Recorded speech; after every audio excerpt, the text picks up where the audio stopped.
Rebecca, is everything a go on your end? Yes, and Kay has just joined. I'm trying to get her unmuted.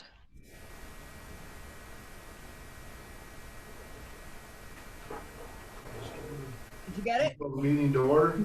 Yes. City of Anamosa City Council agenda regular session Tuesday, May 26th, 2020, 6 p.m. City Hall Council Chambers via Zoom. 1.0 roll call. Crump, Here. Smith, Here.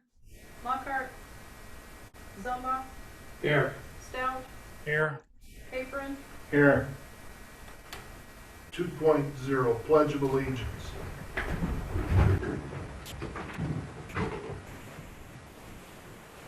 Allegiance to the flag of the United States of America and to the republic for which it stands, one nation, under God, indivisible, with liberty and justice for all.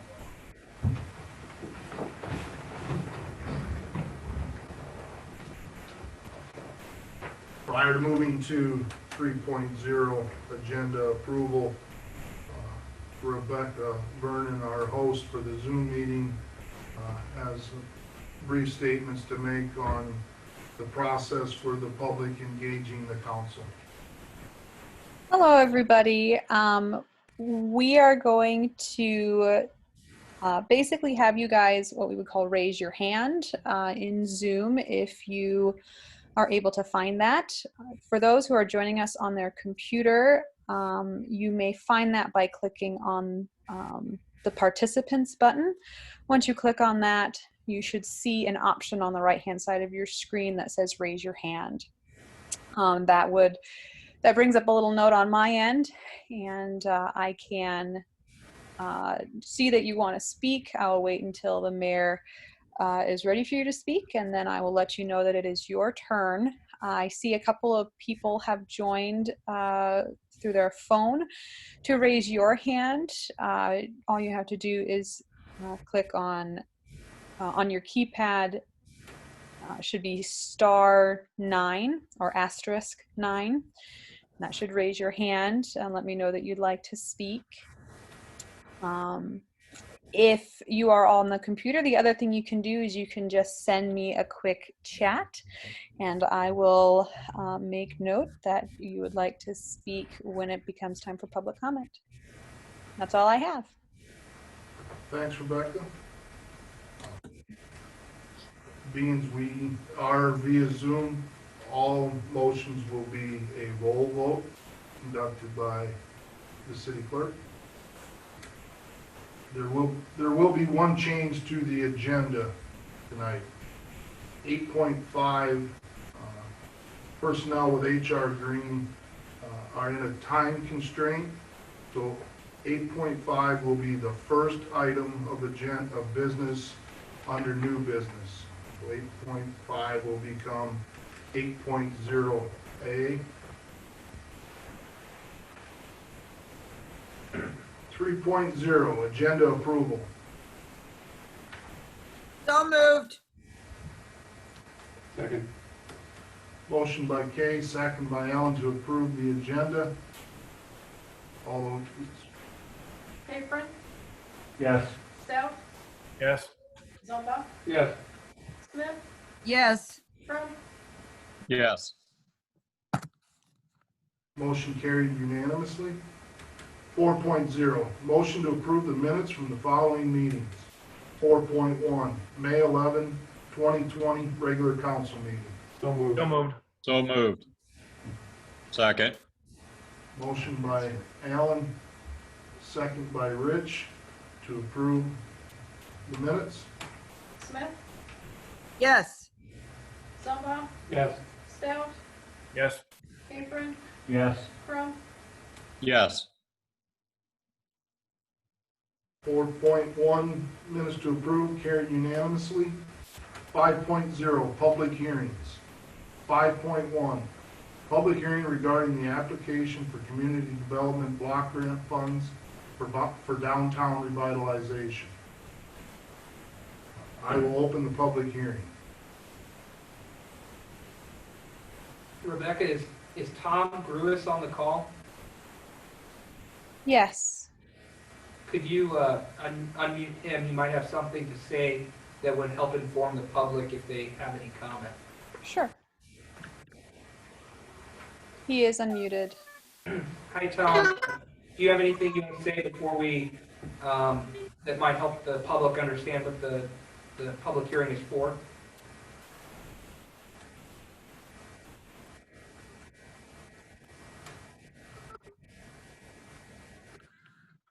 Tom, can you hear us?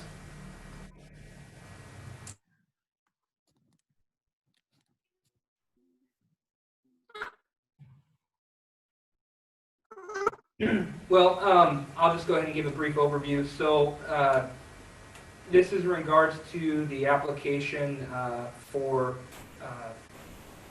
federal funds to redo facades of the downtown district. Derek Lumsden and I have been working on this for close to 2 years, I think. We started discussing it fall of 2018, and we're getting ready to submit the grant in July. But this public hearing, as well as some of the items following this, are required as part of that application that'll affect 10 buildings, $500,000 in grant funds, $250,000 in city match, and $250,000 in match from the building owners themselves. So I guess, Rebecca, or is there any public comment at this time? Not at the moment. Tom and I are trying to figure out a way to unmute him. Sure.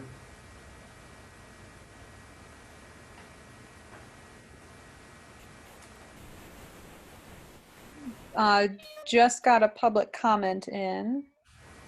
Is that something you would like to listen to now? Yes, we are on the Okay. public comment portion of the public hearing. Okay, so I am going to mute the person with the phone number 930-8563. Yes. All right, you are unmuted. Okay. I'm sorry. I didn't understand that I was still muted. This is Tracy from EasyCog. So I was just going to cover some of the topics if Tom could not get on to be able to do that. So, Rebecca, was he able to? Is he? He's going to try to call in, but he has yet to get in yet. So. Okay. Okay, just because some of the things that have to be done, they just have to be covered, as you know, because he sent the topics that have to be covered during the public hearing. So I think, Jacob, you pretty well said it. The application, the total project is $1,049,770.59. The local match that's being provided for the grant is from the city of Anamosa, and $250,000, and then the property owner participation of $250,000. The application is actually due July 31st, 2020, but Tom intends to get it submitted as soon as he has the required paperwork that he needs. So the amount that the city is asking for is $500,000 in federal funds. I'm reading down this, so pardon me as I do it.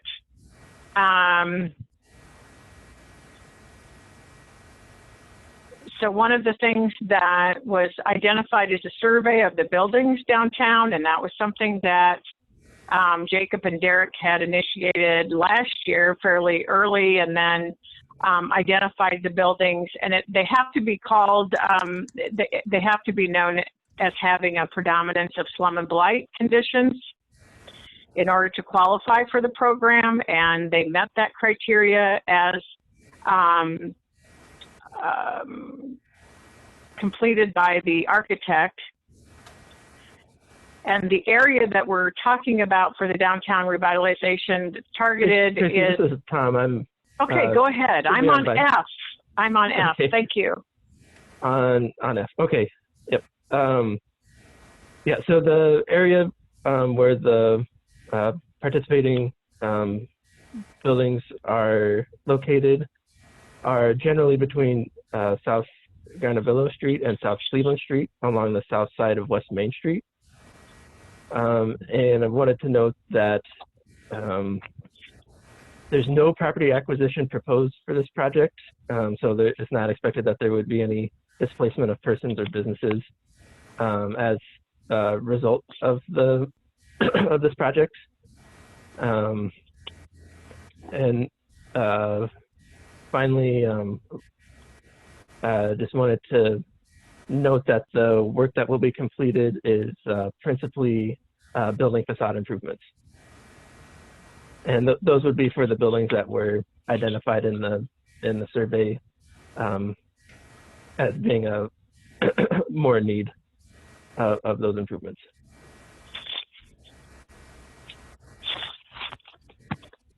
Does that cover everything that we need to, Tom? Yeah, so you got the total, estimated total for the project. Is that right? Yes. Okay, yep, and I heard you mention the city match and the property owner match, so, and Tracy covered part of it, so that should cover everything that we need to cover for the public hearing. Okay. Rebecca, is there any other public comment? I do not see any at this time.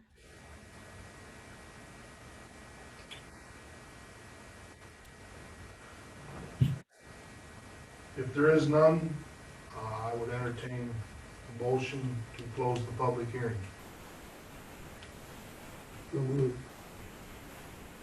Motion by Alan, is there a second? Second by Galen.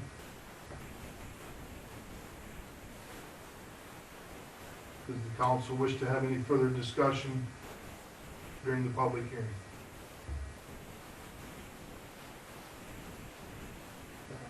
Zumba? Yes. Capron?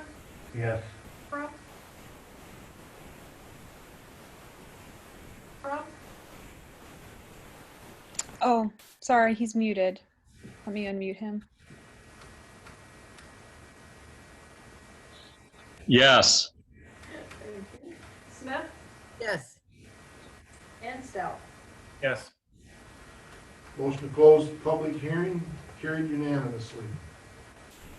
5.2, Community Development and Housing Needs Assessment. Tom, do you want to go ahead and walk us through that?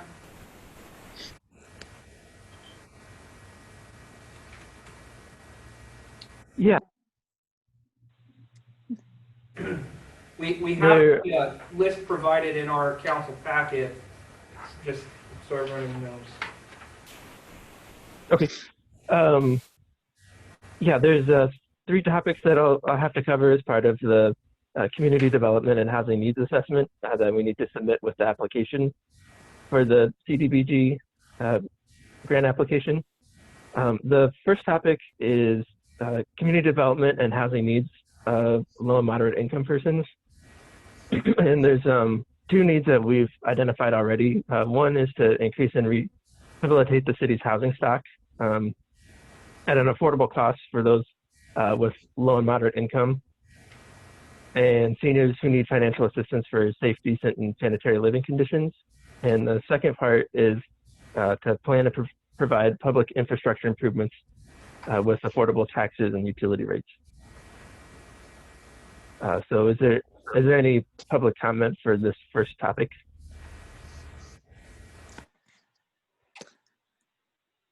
I don't see any yet.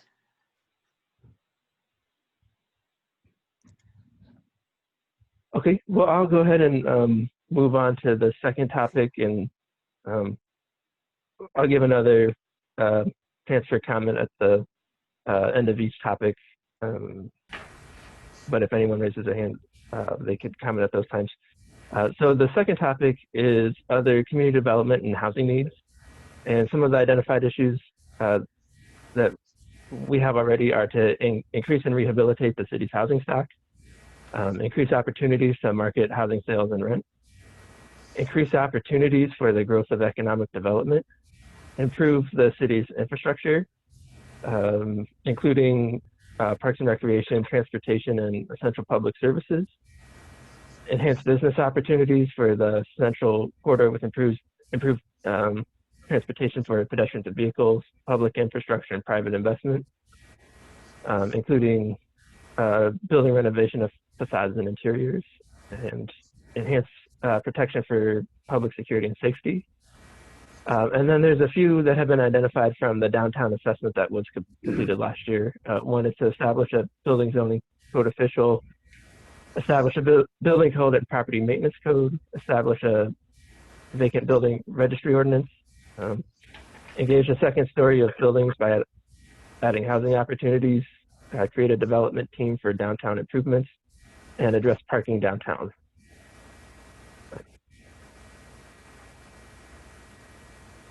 And that's what I have initially for that topic.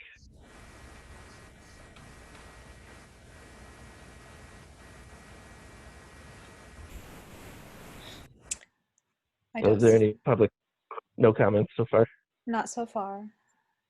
Okay. All right, and then the last part is planned or potential activities to address housing and community needs. There's two two points that were identified. One is to apply for funding assistance through the Community Development Block Grant Program to rehabilitate housing, public infrastructure, and revitalize the downtown area. And the second is to seek other public assistance for housing development, rehabilitation assistance, and pursue mutual benefit agreements with private, for-profit, and nonprofit entities in order to achieve benefits that address housing and community development needs. And those are the only two. So this can be the last opportunity for public comment.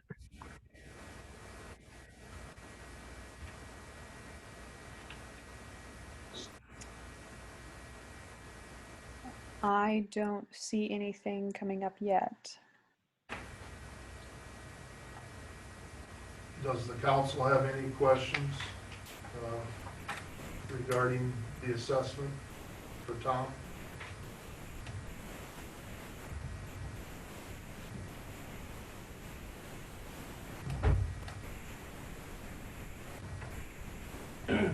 Tom, is there any action required by the council on this, or do we just need to conduct that?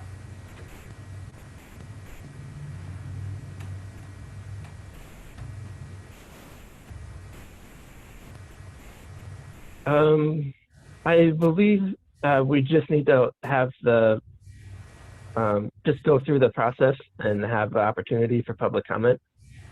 That's what I thought. I just wanted to confirm. So I think we're good to proceed to the next item. Being there's no action necessary to be taken on 5.2, and if the council has no additional questions for Tom, I will move to agenda item 5.3.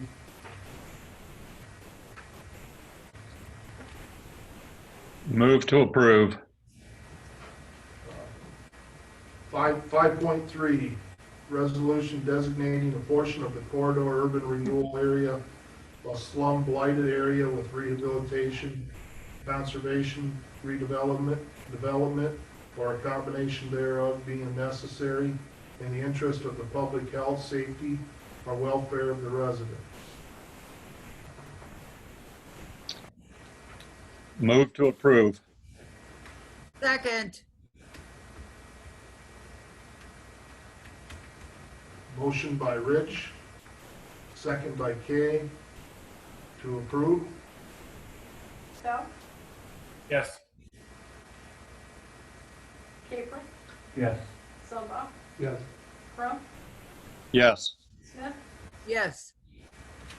Motion to approve the resolution carried unanimously. 5.4, resolution approving the grant application for the downtown revitalization improvements project, adopting fundings required in association with the approval of the downtown revitalization application through the Community Development Block Grant Program of the Iowa Economic Development Authority, selecting Martin Gardner Architecture as the architectural firm and committing a local match from the city in the amount of $250,000.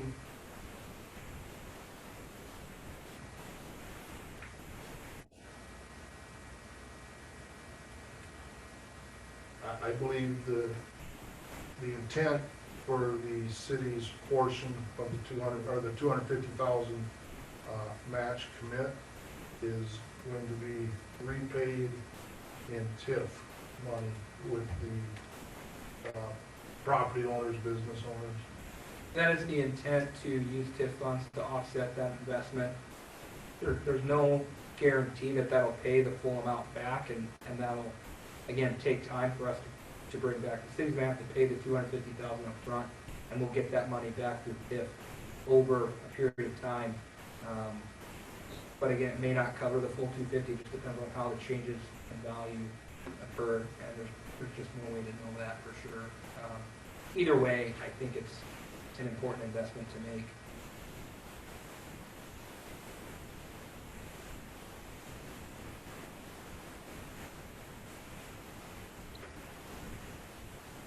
Move to approve. Second. Motion by Rich, second by Alan. Smith, Yes. Zumba, Yes. Stout, Yes. Crump, Yes. Capron, Yes. Motion to approve carried unanimously. 5.5, public hearing on proposed amendments to the current budget for fiscal year ending June 30th, 2020. I will open the public hearing.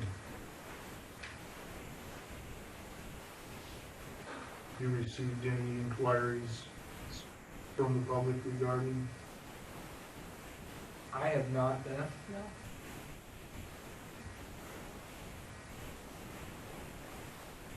Rebecca, does there appear to be any comment from the public who have joined us? Not yet. What?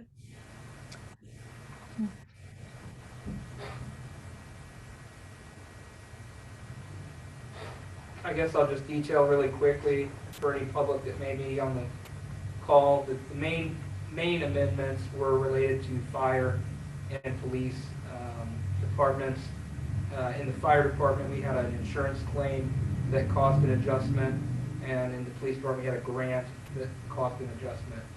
So really nothing that drastically changed our outcome, but did require amendments to the budget. Was there anything else, Beth, that required or should be noted? The other things were, we did adjust for the library. They had some capital improvements and some insurance that went up. Also with the PD, work comp, and a little bit of overtime, and their training expenses, which some of them, our revenue went up because we were reimbursed for some of the training expenses, so that was a little offset. Other than that, that's about it.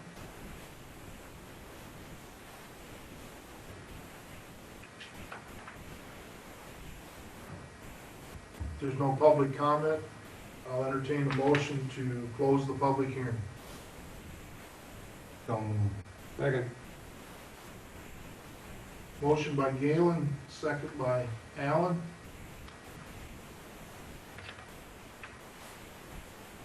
Capron, Yes. Stout, Yes. Zumba, Yes. Smith, Yes. Crump, Yes.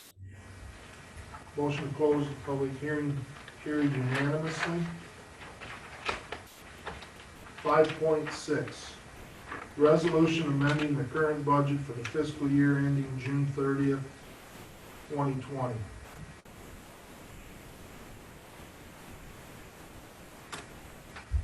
So moved. Second. Motion by Galen, second by Allen to approve. Crump, Yes. Smith, Yes. Zumba, Yes. Stout, Yes. Capron, Yes.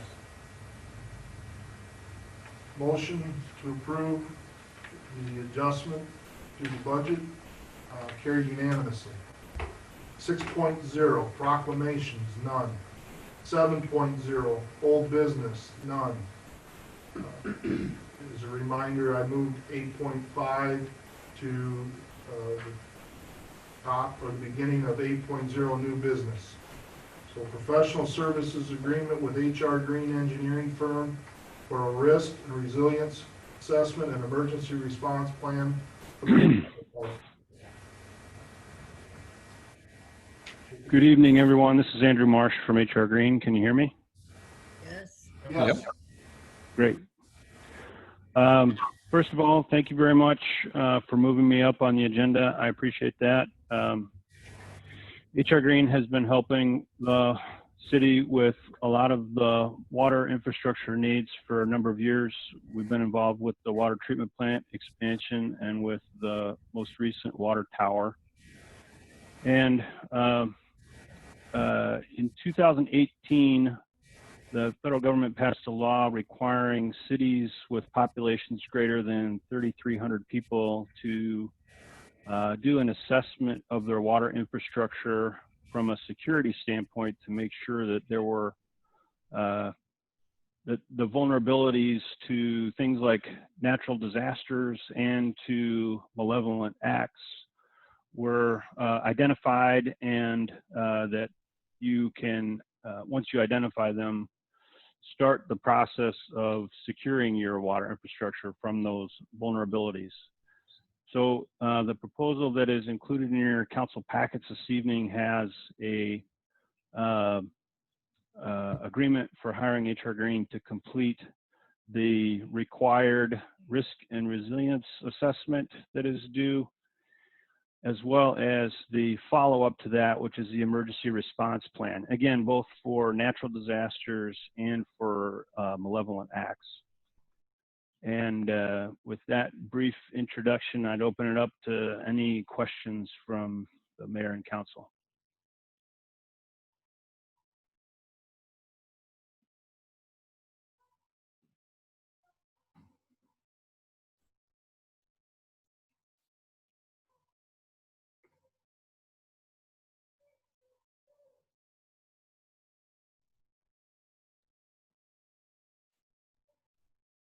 Are there any, does the council have any questions for Andrew?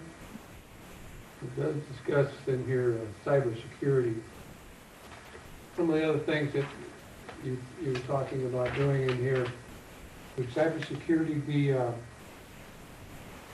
offset some of these things so we're not doing everything, or is this kind of a, we should probably follow everything that's written down there?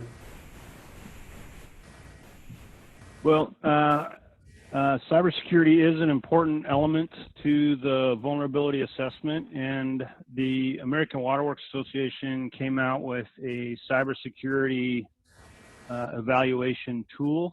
So that is part of the risk assessment to make sure that your instrumentation and control systems have identified the ways that those are accessed. And in that process, you can also identify how to better protect those from whatever the vulnerabilities are that are identified. Yes. Does that answer your question? Sort of. Quite a bit to wrap your head around. Sure.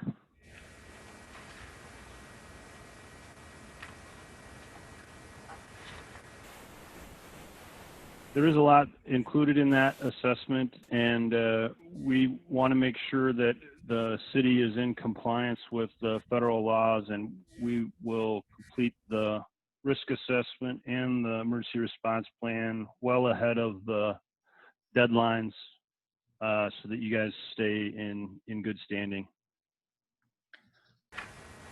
Hey, Andrew, Yes. how often does this have to be done or looked at or updated? Great question. I've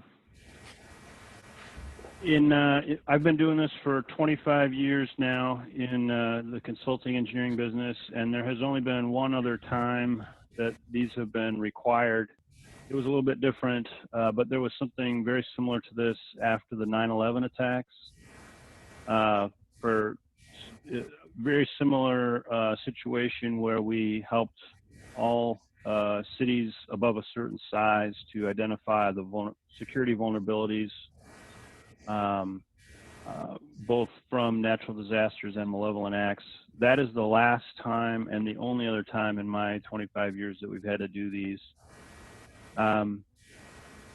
There is one small caveat to that, and that is if you guys had some of the bigger communities, this doesn't apply to you guys, but some of the bigger communities that have a lot of gaseous chlorine on hand do have to renew these emergency response plans every 5 years, but that does not apply to you guys because you don't have enough gaseous chlorine on hand at any one time to trigger that.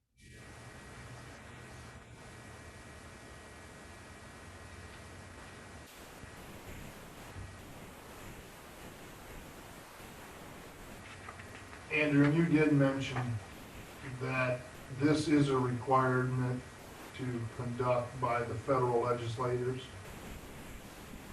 Correct. Compliance is a federal law, and there are very stiff penalties associated with not meeting the deadlines, and we will be sure to submit these well ahead. We have to certify that it's complete well ahead of the deadline so that you're not penalized financially. What is the Yeah, deadline? I was gonna say that too. What is the deadline? The deadlines for your size community is not until next year, so we will be well in advance. It won't take that long to get it done. So you'll have plenty of comfort room before they're due next year. Andrew, Yes. well, I do have another question. I Yeah. see you signed this on March 31st. That's been Yeah. almost 2 months ago. Everything still hold true? Absolutely. I appreciate you asking, but yes, that's the same. No change in the proposal, correct? Okay, thank you.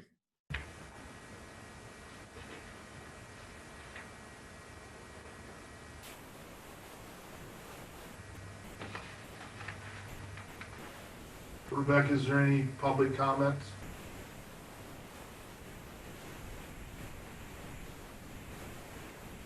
I don't see any right now.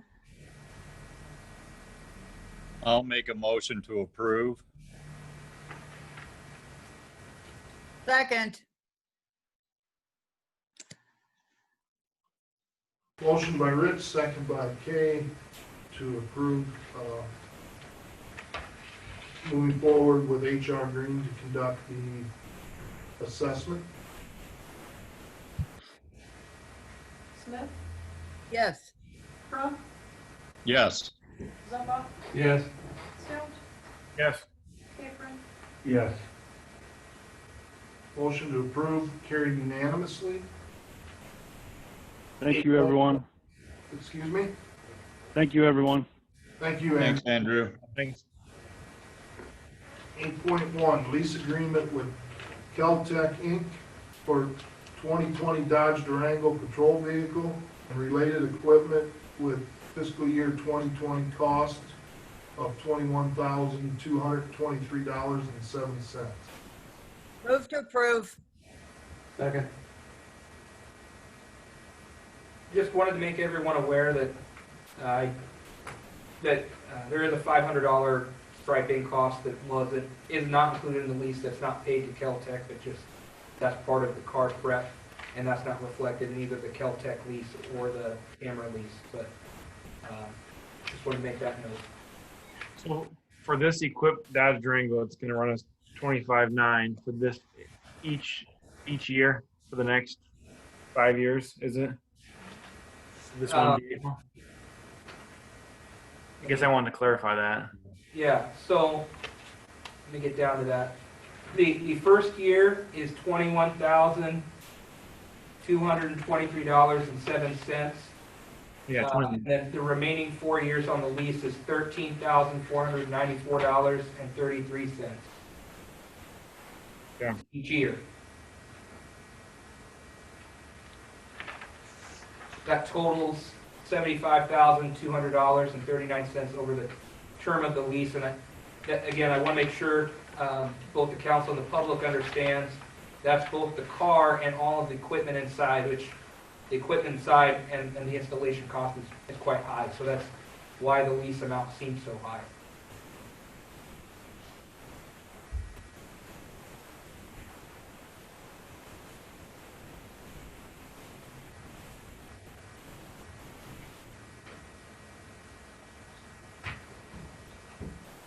What was the original breakdown of the vehicle and the equipment if we would have separated it out? Are you asking if we had bought the car on its own and then fitted it? What would that total to? So if we bought the car ourselves and then paid Keltec to put the equipment in, the out of cost would be $61,127 up front. And we would be responsible for all maintenance and repairs and everything.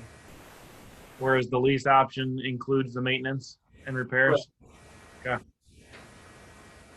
But then there's a hardware lease that goes out for 5 years too on when you buy it. So, and that's another $4,100 or $4,200 a year on that option C. That's the one I'm looking at.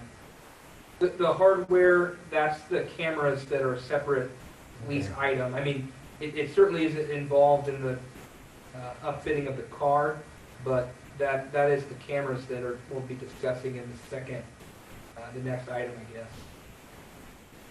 So just to clarify, if we do the lease option, we're not responsible for any maintenance or repairs, or is there exceptions to that? So, I mean, if we had things that were damaged, you know, if a wreck occurred or whatever, Oh yeah, that would fall under our insurance. But Keltec's going to be responsible for routine maintenance, things that or warranty issues, things that occur through no fault of our own. When you say maintenance, I mean, is that just regular tires, brakes, that sort of thing? Is that covered under the lease too, or? Oil changes, we would be responsible for. Tires and oil changes would be the responsibility of the city. Yeah. Everything else would be the responsibility of Keltec. Okay.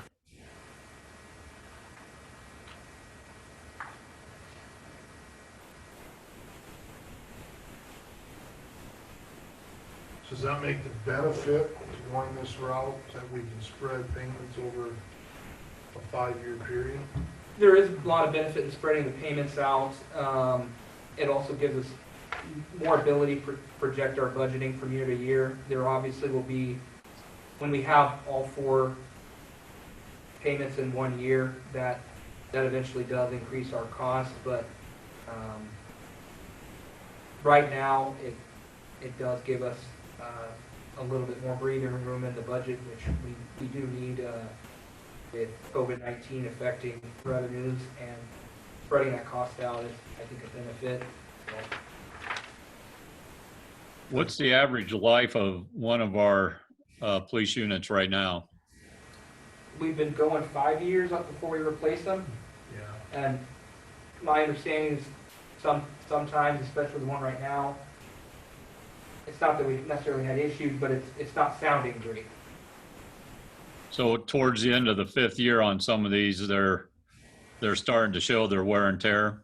Yeah, so the intention with this is that we would, at the end of the 5-year lease, there is an option to buy them out, so I guess if they seem like they're running well, we could consider that at that time, but the intention is we would just cycle right back into another lease, assuming everything's going as we expect, and it's not, a bad relationship with Keltec, then we could go a different direction. But So if we don't buy it, the lease is up, they just take it back basically then? yep, they just take it back, and then we would sign a new lease and get a new unit. Because historically, I mean, the cars, when we're done with them, they go to auction, and I mean, we don't get anything for them, so. Right. Is there a mileage restriction or anything like that on this lease, or hour restriction? No, there's, they have agreed to basically,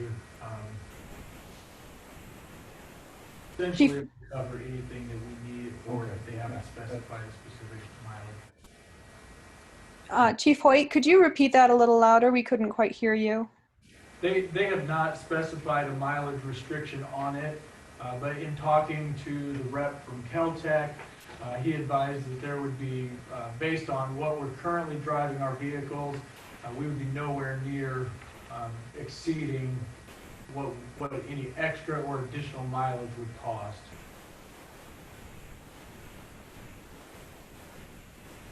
When it comes to repairs, is it at the discretion of Caltech? They, for instance, will pay for them at no additional cost? Or is it something that the city does have a little bit of leverage to push that these repairs are taken? Overall, Caltech wants us to be satisfied, so I think they will attempt to give us the benefit of the doubt in that. But essentially, much like, was anything more than just your normal oil changes or tires, if we have something going wrong with the vehicle, we would just call Caltech. They would come out and take care of it, look at it, whatever they need to do, repair it or replace it to our satisfaction is what they stated. Now, I'm not a mechanic, guy, so I don't know what that means technically from the maintenance standpoint. But they've again stated that they want us to be happy in this, so. For these, Done on site, or do they take the vehicle They'll take to the a vehicle. location? Yeah, they'll take the vehicle.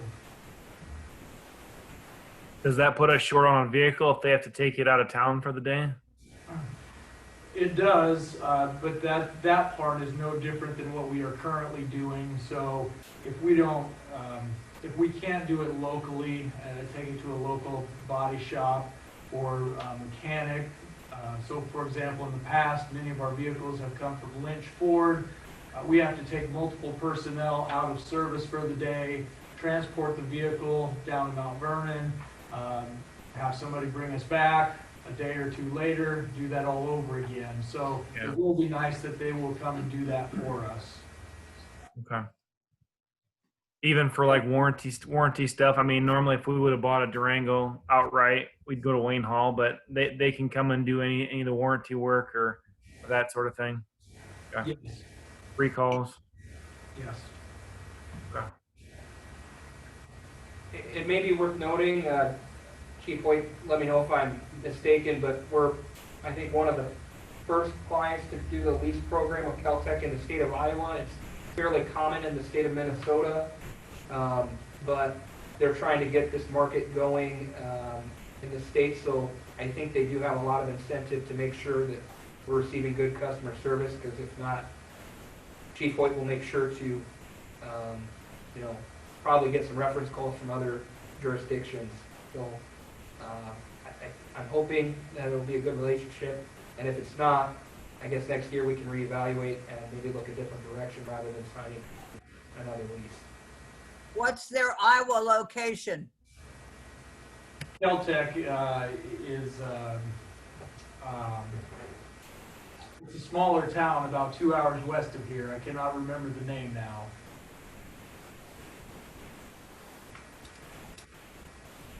We have previously taken all of our vehicles there just for the upfitting portion. And again, that's about a 2-hour drive. Taking 2 people out of service to take the vehicles there, drop them off, go back and retrieve them. Baxter, yes. Baxter, Iowa.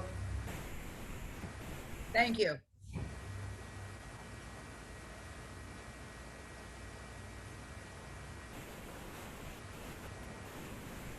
Just to add to Jacob's point, we are one of the first. We are not the first. There are a few other agencies that have done this. University Heights last year just purchased, I believe, 4 or 5 vehicles through this means, all at once. I did contact the chief there. He says that he's a newer chief. He kind of inherited this process as they were going through it. He has no reservations thus far, so it's about a year into theirs.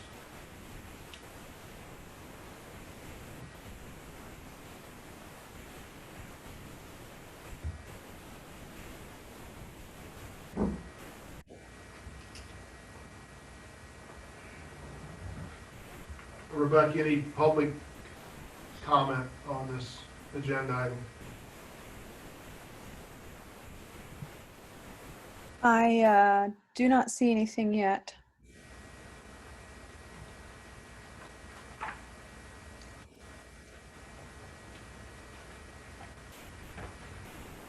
The council need any further discussion?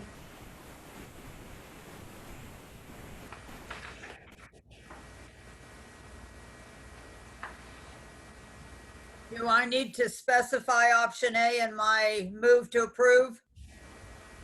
I would appreciate that. Then I move to approve option A for the patrol vehicle procurement.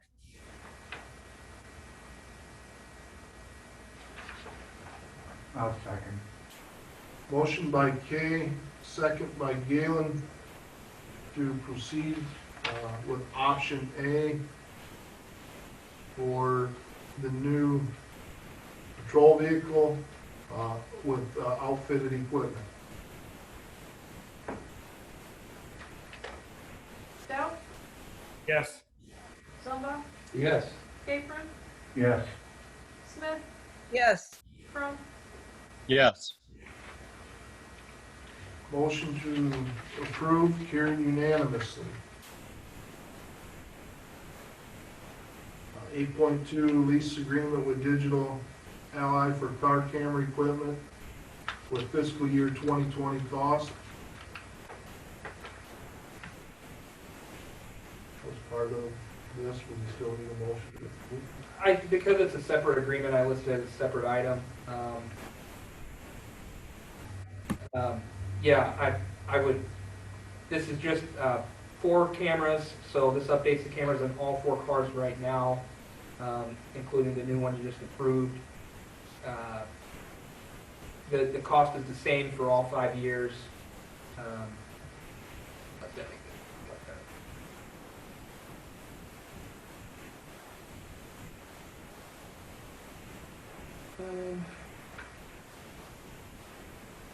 That makes the total $21,075 over the 5-year term. And again, all cameras are having issues. Is that what I understand?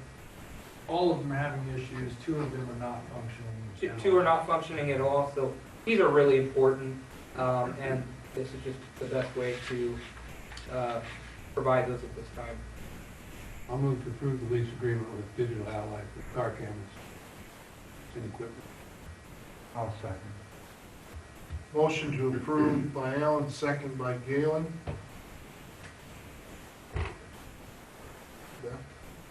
Crump, Yes. Smith, Yes. Zumba, Yes. Stout, Yes. Capron, Yes. Motion to approve the agreement carried unanimously. 8.3, resolution approving the hiring and setting salaries of seasonal part-time employees for the Parks and Recreation Department for the 2020 summer season. Move to approve. Second. Jeff? Jeff, did you make the motion? Yes, I did. Thanks. Was there a second? Okay. Yes, mine. Thanks, Kay. Any discussion from the council?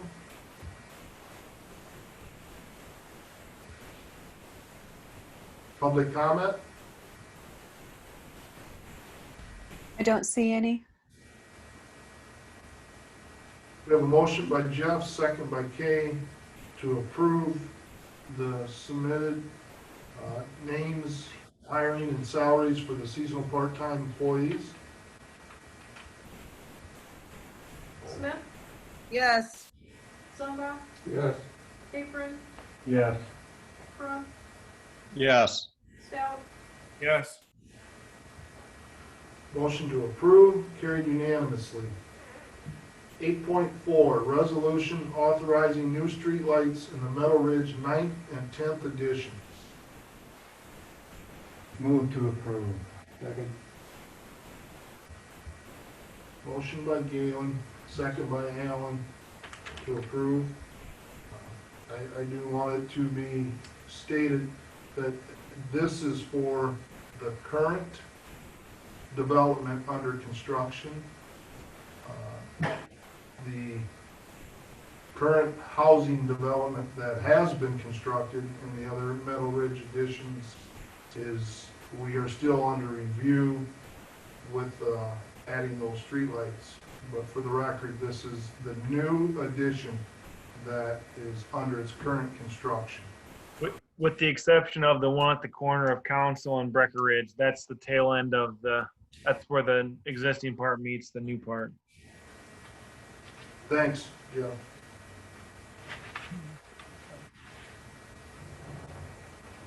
So as I look at the illustration and map, this is more than adequate street lighting for,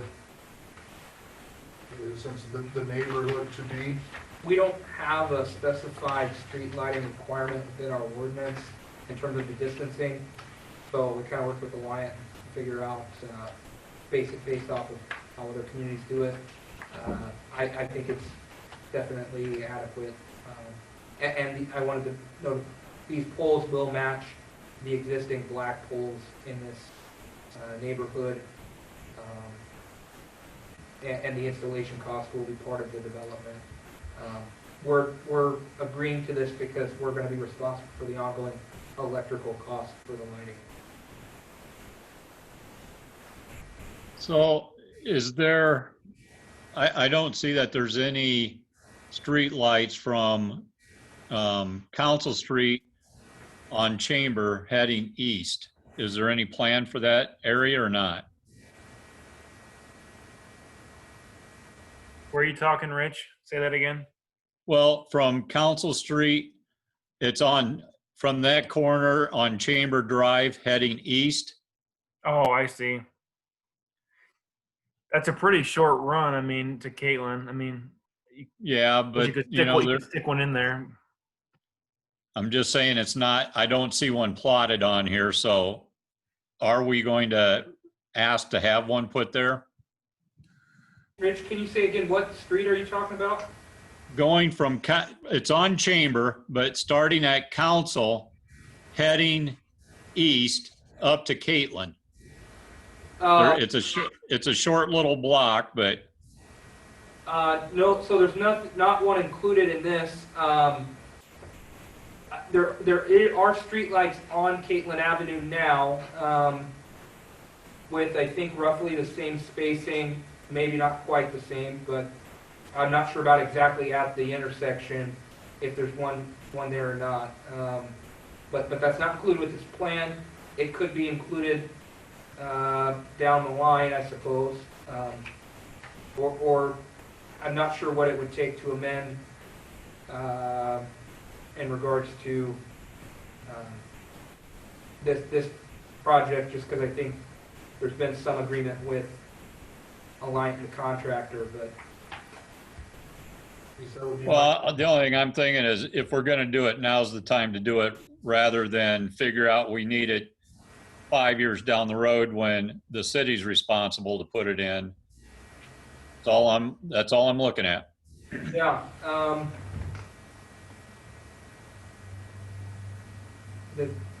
Rod, do you know if there's one nearby? No, I can't recall. You know, Rich's question could be answered if one does sit right at that, you know, either one of those corners on Caitlin where Chamber Drive will be intersecting. I live over there and I can't even tell you. Yeah. My only question really now would be, you know, who identified the position of these? Because as I look at the illustration or the map, I'm seeing 6 total streetlights. Just, who was the, in a sense, the expertise that drafted and said that this was more than adequate for safety? The resolution was provided to me by Alliant Energy, specifically Michelle Oldenburger. I'm not sure if she had any input from contractor on the development, but she was the one that proposed it to me. It seems adequate. But again, I'm not sure. We don't have any specifications in our ordinance. So I did a quick measure on Beacon. So if you take where the intersection of Chamber and Caitlin interchanges and go all the way down to where Chamber had stopped, that runs about 900 feet. And of course, right now we only have 2 on that whole stretch. I know if there would be one closer down to where Chamber meets up with, where Chamber gets the dead end. There's one down in that area currently or not. I just pulled one. I just pulled Google Maps up on my computer here. There's a street light on Caitlin that's pretty darn close to the intersection with Chamber Drive. So I think it would probably be redundant to place another one actually on Chamber. This light should cover the intersection pretty well.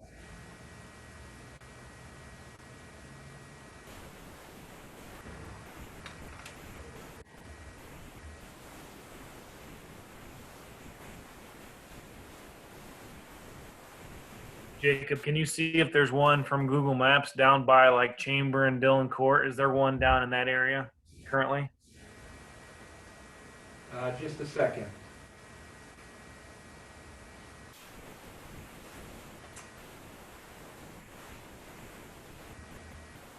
I know there's not any actually on Dillon Court itself, which is something we're working on to get fixed. But there is one near the intersection of Dillon and Caitlin, or Dillon and Chamber. Okay. Okay.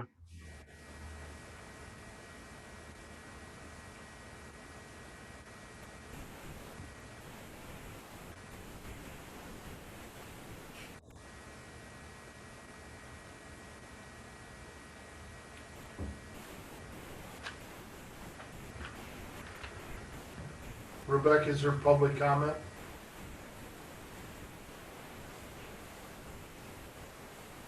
I do not see any.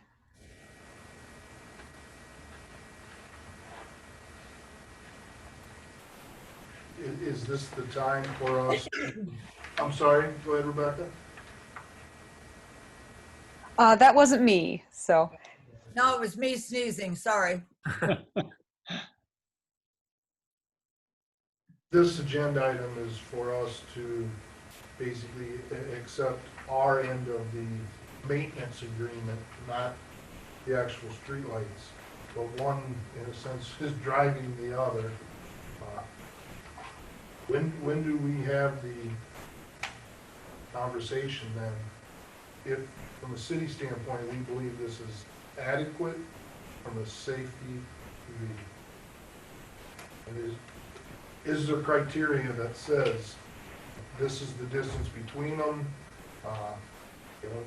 When they're placed at intersections or adjoining streets?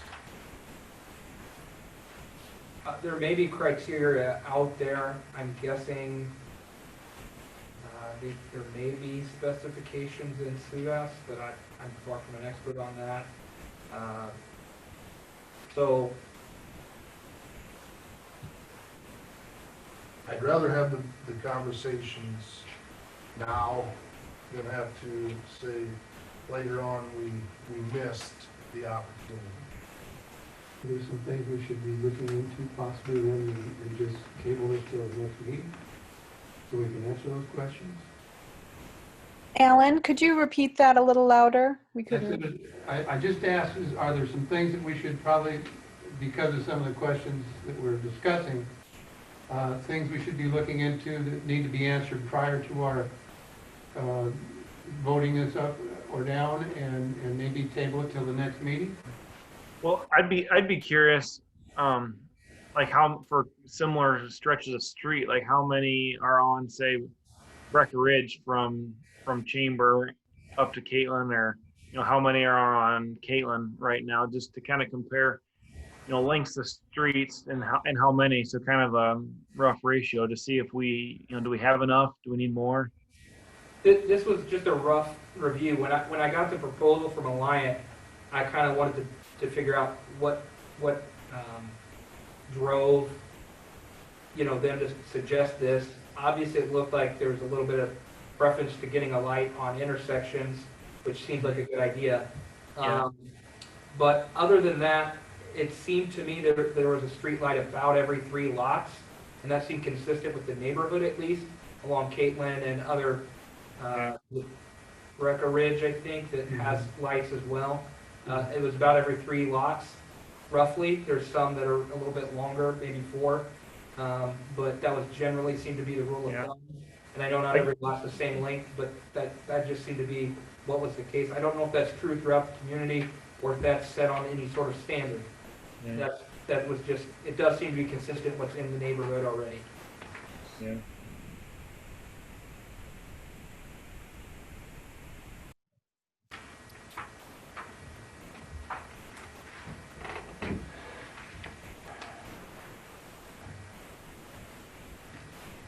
Well, I got one question, and would anybody be interested in, when it gets dark sometime, driving these streets and looking? Do we have a map of the city lights that we have on in town now? I do not, I'm guessing that Alliant could provide one, but I don't have one. Does that make any sense to anyone? Well, if they could give us a map so we could just kind of look, is this consistent, and then go ahead with it. Yeah, this sketch is kind of hard to follow. If they had a map that showed them without all this new stamps and other stuff on it. I mean, these are going to be here for, long, long time. So. When's their plan on starting? I know they're trying to get utilities in, because they want to get that done before they, I guess, start their residential development, but I don't know if there's a deadline that they're shooting for, so. Well, is this something that we want to look at doing all together with the existing ones and this? I don't know if that's even feasible.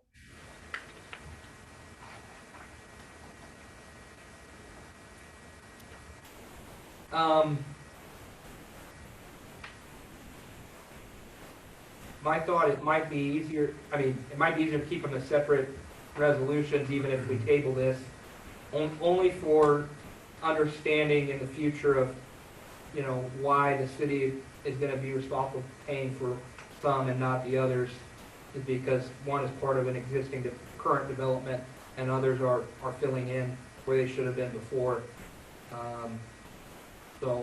But, they could be considered at the same time. Yeah. So the ones that'll go in the existing neighborhoods, the monthly service bill, will that be paid by the city as well, or is that Alliant? So we're gonna have to pay the electrical costs on all of them. Okay. It's just that the ones that are in already developed areas, we're gonna have to pay for the installation, because there's no one else to do so.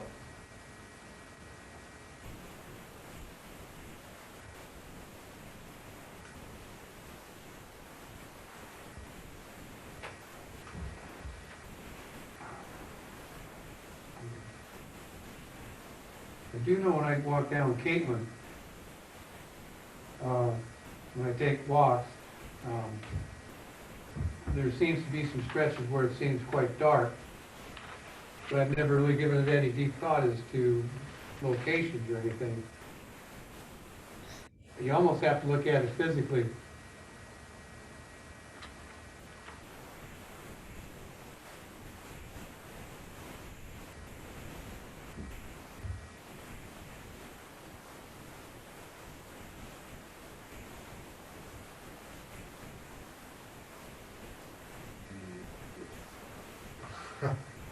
Well, so we basically have two options here tonight. Either accept from the maintenance agreement side, or table to get additional information for streetlight placement, distance between. If you use Caitlin and Breckenridge as platforms, I guess, to determine what the distance between streetlights are.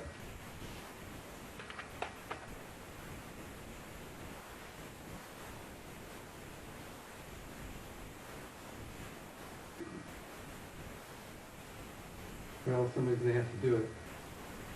Well, either way, I would like to see a motion to approve or to table. I'm going to make a motion to table.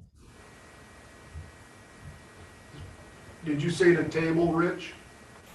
Correct. Thanks. Motion by Rich to table this agenda item, I'll second that. second by Jeff. We already have a Oh, motion by Galen to I'm approve. sorry, yes, we do. And a second by Alan. This one? Well, I withdraw my. I'll withdraw my second. Could you guys speak up? Alan has withdrawn his motion, excuse me, Galen has withdrawn the motion, and Alan has withdrawn his second.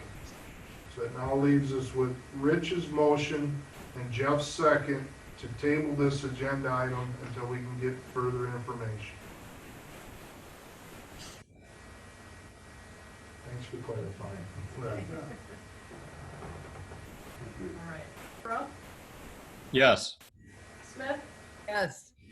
Stout, Yes. Zumba, Yes. Capron, Yes.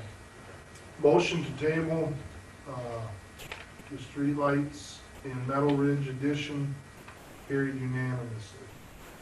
So if we could get that back on the agenda at our next meeting with, some clarity on the Is it- positioning and the distance. Is it primarily from a safety standpoint, or what other factors would you like more information on?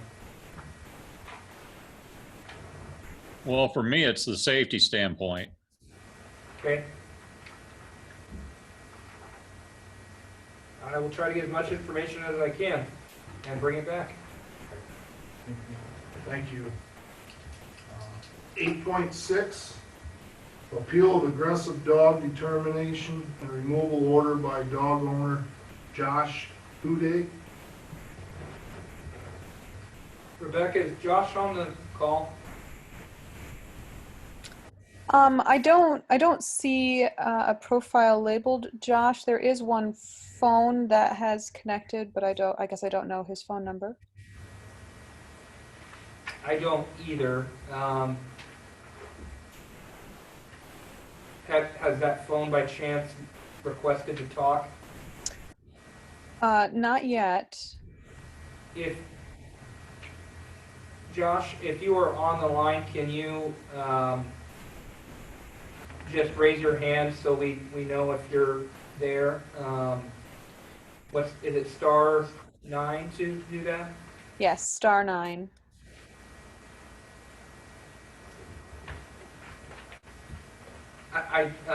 Josh submitted his letter that's in the packet. Unfortunately, I did not have a phone number provided. I tried to find one to contact him and make sure he was aware it would be on the agenda tonight, but was never able to make phone connection. There wasn't one in the phone book or one that I could find online.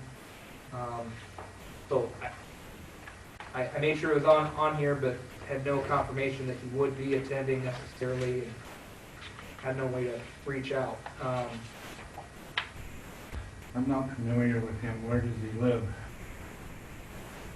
I'm not sure unless it's included in the, Okay. Rebecca, is there any raising hand that indicates he's there? No. Okay, thank you. Yeah, so, I just want more information. I This is pretty much the first I've heard of it. Was everyone able to read the officer's report that was emailed to you? I didn't get an officer's report. I got some other stuff, but I did not get an officer. There should have been an officer's report in the memo email. And again, that's not included in the packet, but Maybe I missed it. On the report. that specified the details essentially, and I want to reiterate first that in 2017 we updated the vicious dog section to change a couple key things. One was to remove the bite requirement. So the dog does not necessarily have to bite to be deemed vicious or aggressive. The other was that the bite doesn't have to break the skin, so that doesn't really apply. There was no bite in this case, but there were 2 documented cases of aggressive behavior, both occurring off of the owner's property, and that's what led to the removal order. Aren't dogs supposed to be tied when they're outside anyway? They're supposed to be on a leash when they're off their property. That was not the case here. Both times they were at large. Was the officer, did he see this happen, or taking information from the person that was saying that it didn't happen? So there's 2 different cases. They involved 2 different officers. I believe the first one was Officer Hunt, and the second offense was with Officer Laney. And Officer Hunt, I recall from the order, did witness aggressive behavior. I believe in the second case, please correct me if I'm wrong, the dogs, by the time the officer arrived, were already being kind of brought back under control by an associate of the owner. Yes. So that maybe there wasn't direct observation of the aggressive behavior. That in the second case, it was more of a witness situation. Correct. Which one was a witness situation? One where that person was being kept from coming out of the yard of the house? So we're starting to lose people. If you could speak up a little bit more. My question was, the second one, or was it, I was wondering which one was observed. Was it the one where the dog was keeping the person from leaving their house or their property, or was it the other one? I believe it was the first case. Do you remember? The most recent one, 5/10/2020, was the witness scenario. Was that the one where the dog was impeding their ability to leave their home? Yes. Okay. And when the officers responded, the owner or associate of the owner was putting the dog back in the house by the time the officers arrived.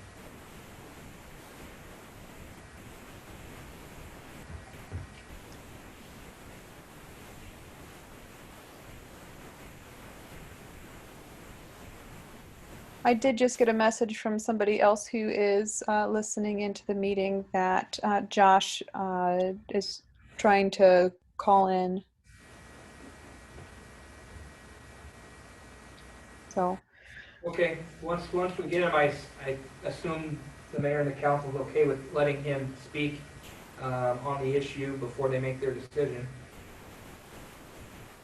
I'm fine with that. Greg, did you say you have someone else from the public that has a comment at this time? They just let me know that he's been informed that it's on the agenda right now and we're talking about it, and that he's going to try to call in. Do you know what breed of dog it is? It's a mixed breed of some sort. That don't make any difference, but Yeah. a large dog, It's a muscular dog. they can be intimidating if they're there.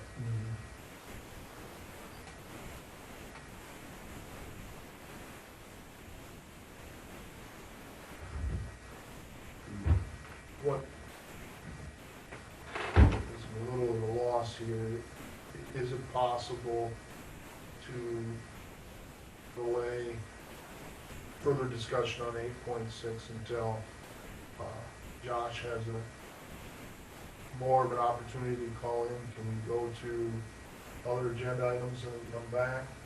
I think a lot of us know that this can be rather sensitive, as if we're just not talking a dog, we're talking a family, part of the family. Correct.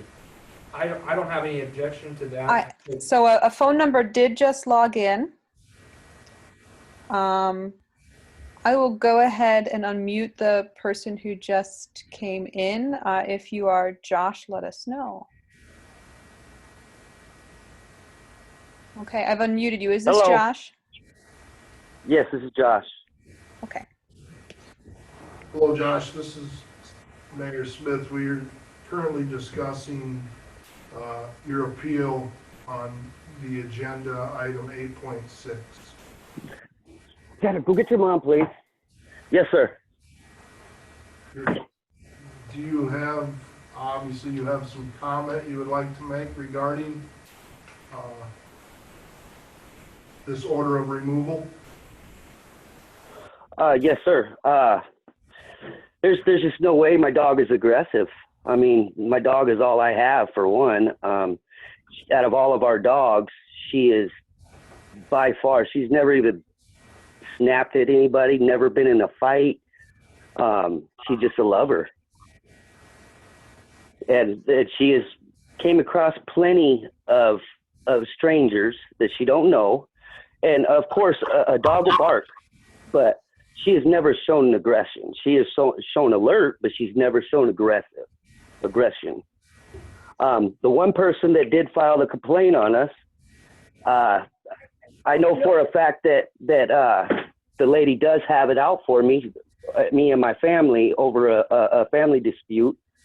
She used to date my brother, and she's had DHS at our house multiple times, and it's just never went anywhere. So, I know that she's got issues with my family.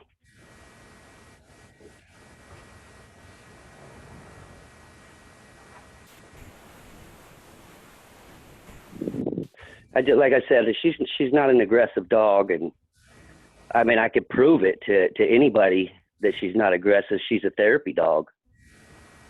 I lost my wife 3 years ago, almost 4 years ago, and that's been my main coping thing is my dog.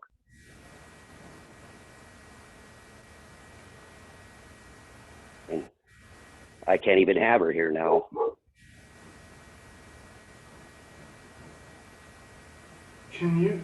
Josh, can you shed any light? As I'm reading a memo from the police report, in accordance with the aforementioned ordinances, your dog was deemed an aggressive dog due to an incident which took place outside the residence, 103 West Hickory Street on 5/10 of this year, approximately 1900, 6 hours, wherein your dogs Sheba and Chevy were on the residential property running at large. Reporting parties advised the black female dog acted aggressively and growled at them. Okay, I actually was told by the officers I can't go up there, but before I was told that, I loaded my dog up, and I wanted to go over to the residents just to apologize for one and get their side of the story on it. And I noticed that they have cameras surrounded all four sides of the house. So, well, at least three sides. I didn't see in the back because I didn't go back there.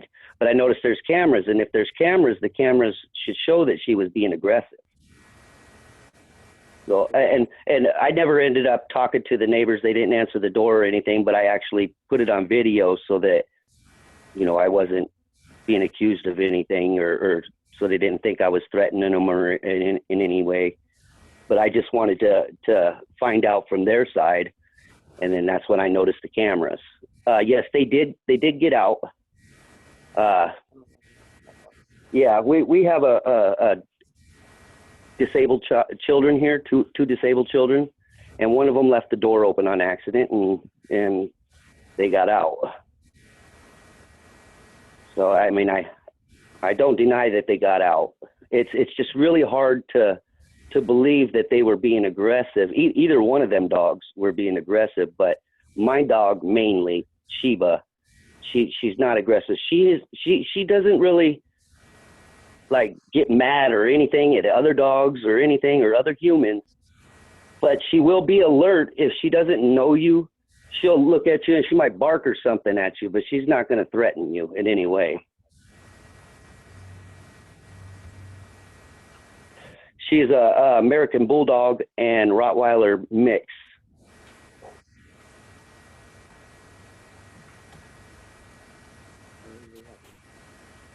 I'd like to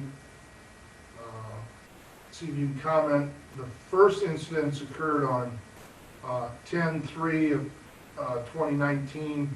Officer responded to the call for service and observed Sheba barking aggressively towards a resident on West Walnut Street, preventing her from leaving her residence.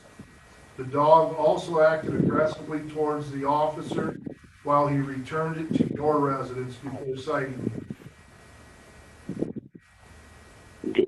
Okay, I object on that.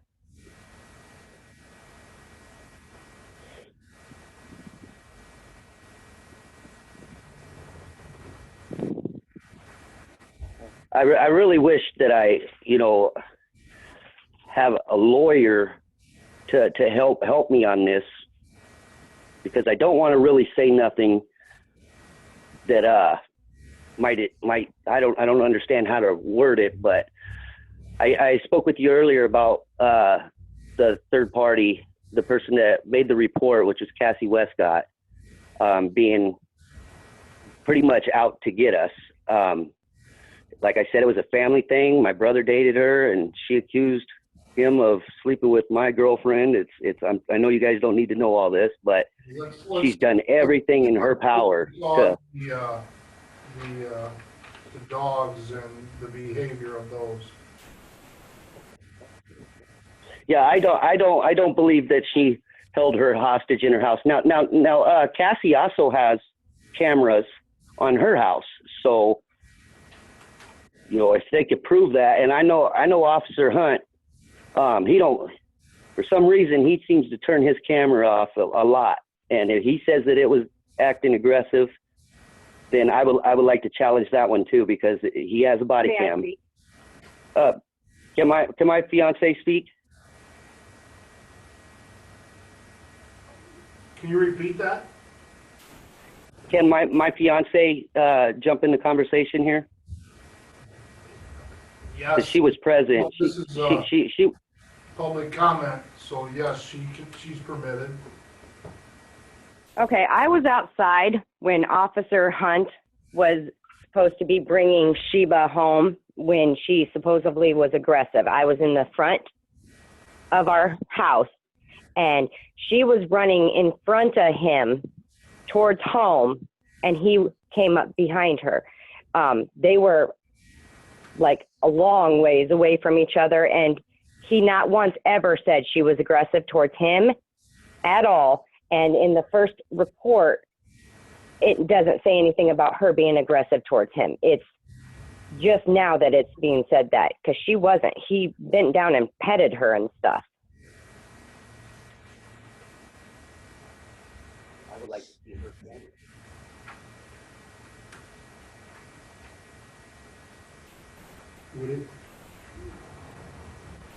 Would it be possible for me to experience your dog?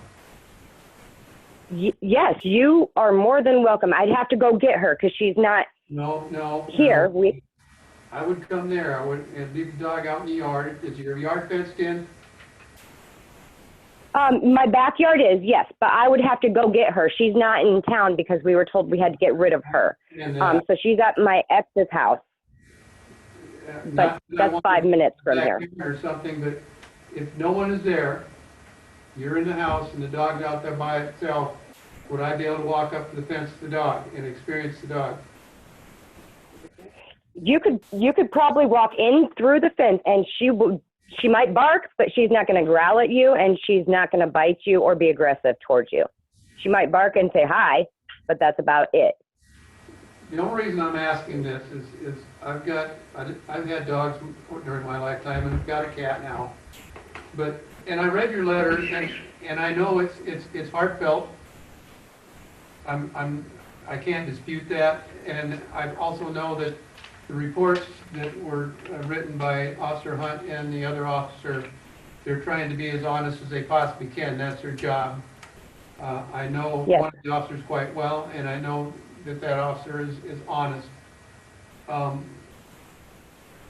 also there's a problem with people complaining about your dog.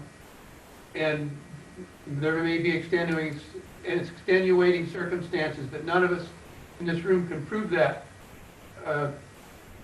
one way or the other. So my only thought is that maybe I would like to be able to experience your dog's behavior for myself. I have no objection to that at all. Does anybody in this room have an objection to that? I don't, I think you're venturing down a path that is considerably out of the scope of. How will I make a decision?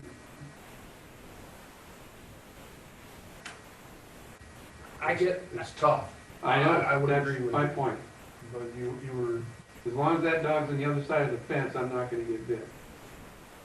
Excuse me, can you state your name again for the record? Me, Josh, or my fiance? Your fiance, please. My name is Valerie Yaisley. Thank you. So You're welcome. I guess We welcome I'm concerned about trying to experience the dogs. Obviously, we've got several council members that might have different perspectives on it, and I don't know that anyone would be maybe deemed an expert on this issue. But the other thing is, there are a lot of circumstances at play that a dog may behave differently the time you visit them than they did at that time. Correct. So I guess even if the dog behaves well when a council member visits, that does not necessarily tell us whether the dog behaved correctly at the two incidents discussed here. And I think that's what we should try to further determine if we have questions about it, because that's what our ordinance. Now, could I have her? Cases of aggressive. Now, could I take her to a behavioral specialist that specializes in dog aggression and have them test her in any way that they can?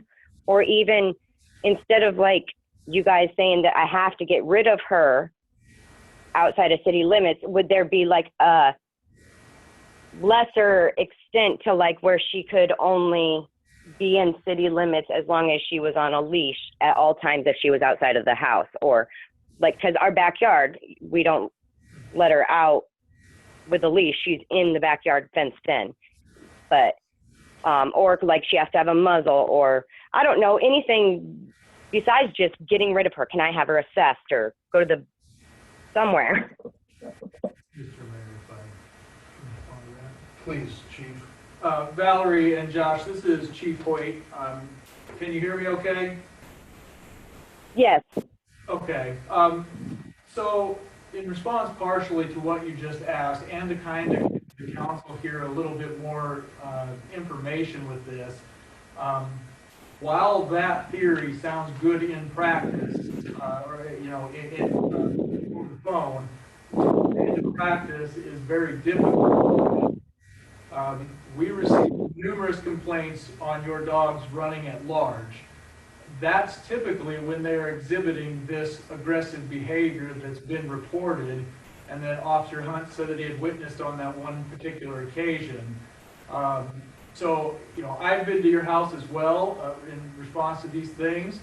When the dog is by your side, I have never had an issue with it being aggressive, but that's not typically when these people are claiming that your dogs are being aggressive. So when I've seen your dogs out running at large, They are very intimidating in appearance, and they definitely are aware, as Josh had said, or alert, which I think does come off to some people as possibly being aggressive in and of itself. But I certainly think that there are cases, and these are not all reported by the one individual that I'm fully aware of that situation. These are multiple individuals reporting that the dogs have been aggressive towards them. So, again, while the idea behind just putting it on a leash and having more control would be okay, but, I think we both know how many times we've responded to your dogs not being on a leash or not being contained within your yard. Okay. I'm more than happy to have anyone come and check her out wherever. I just have to go get her from my ex's first. But I could not be around her during the time. Nobody could, whatever. However you guys want to do it, because I have 100% faith that she will never bite anyone. She will not hurt anybody at all. It's the fear of how big she is what people are seeing. And what I'm afraid of is that she's going to be labeled aggressive, and I'm not going to be able to get my dog back when she's the least aggressive dog I've ever owned. I will even keep her in a kennel unless I am right there, and make sure that the other people in the house can't let her out unless I am right there. With some steps on reinforcing our fences, making sure that they're not going to get out again. We put padlocks on the gates, so if you don't have a key, you cannot get in. And I'm still not even done doing that. I mean, I'm like the officer told me, it needs to be bulletproof, and that's what I plan on doing, because she is not a bad dog. She's not aggressive. She's a part of my family. I helped birth her.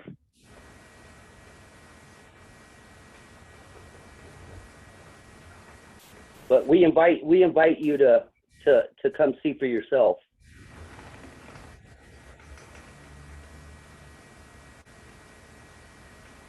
Well, what's before the council this evening is either remove the order or upheld the order.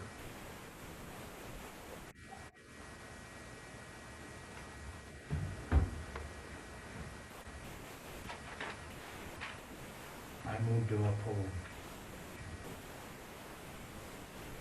Galen made the motion to uphold the order by the officers.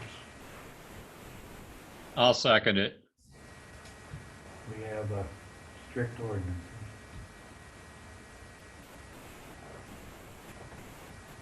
So we have a motion by Galen, second by Rich, to uphold the order that was put in place for the dog to be removed from the residence. Again, we understand the sensitiveness of the nature of this, so is there any further public comment? Is there another step we could take? Not by our ordinance. Is there any additional discussion necessary by the council?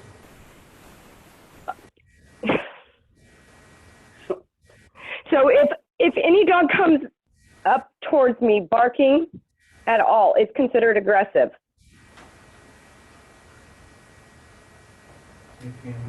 Chief, I'll have to refer to you on. It sure can be, yes, it's based on the officer's determination as to what kind of barking it is. And that officer does not. Okay, so let me get this clear. If I have my dog Sheba, who is an American Bulldog and Rottweiler mix, she's an American Bullweiler. I've raised her since she was born. If I have her and she goes up to a stranger, barks, saying hi, she's not aggressive, but she barks, but they are afraid of her because of the breed she is. Now, if a Chihuahua comes up and barks at me, I'm afraid of that Chihuahua because I've been bit by a Chihuahua before. So the officer takes into account what he deems as aggressive. Now, it might not be aggressive to him that a Chihuahua is barking at my ankles, but based on the fact that it's a Chihuahua, I'm scared of it because I've been bit by a Chihuahua. I guess to respond to that, we have removed both large and small dogs alike. I know, but the officer had told me when he came here that if it was a little dog doing the same thing, he wouldn't consider it being aggressive because he don't think the dog could do any harm. I wasn't on the scene. I obviously can't attest to what the I know. officer did or didn't say. I'm just simply saying that you can certainly look back and know that we have had dogs removed that are not necessarily intimidating by appearance only.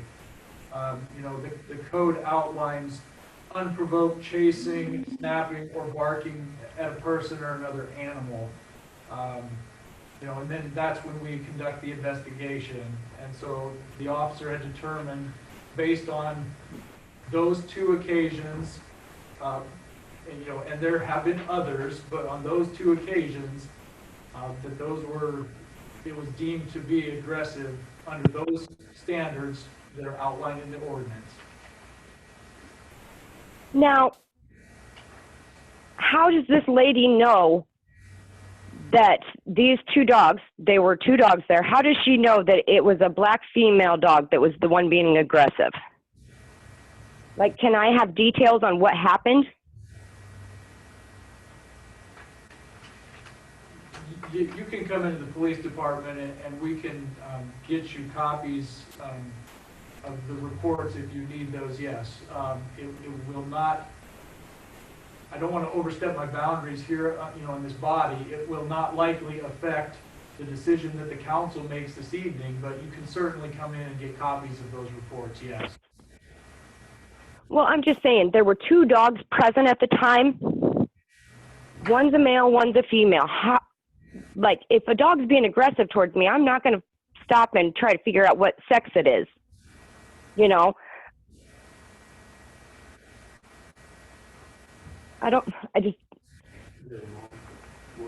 Basically, what she's saying is, how do we know this person is a credible witness? How do we, okay, maybe she called in to say this dog was loose and she seen it in her yard that these two dogs were barking as they ran across her yard. Well, they're probably barking at each other, for one. My dogs have never bit anyone. They don't bite. They don't hurt no one. They might give you a kiss.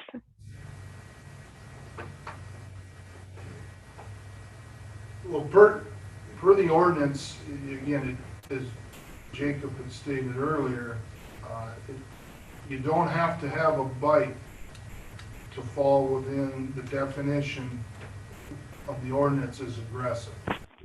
Aggressive dog means... Okay, so I have to get rid of my dog because she barked twice at someone who was afraid.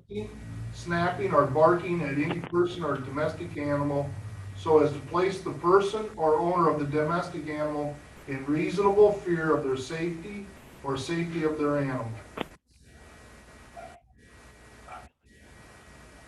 Okay. I can, like the one council member wanted to come and asked if they'd be able to come and observe the dog themselves. Why is that not an option? It's not going to change anything. I just wanted to observe it. But I understand that this dog now, after a conversation, has done this more than 2 times. Is that correct? What was that? My observing isn't going to change things. I can be outvoted, but I learned something during this conversation that was brought up by Chief Hoyt. These 2 times are not the only instances your dog has been reported. Is that correct? I have multiple dogs. Sheba has only been labeled aggressive or whatever because they were out 2 different times.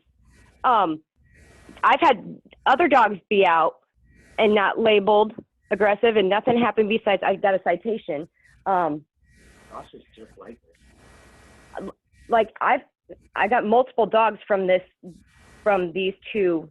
My dog had 2 litters, and I've given them and gotten rid of them to multiple people, and I've had people call me and say, we keep in touch, like how they're doing, what's going on.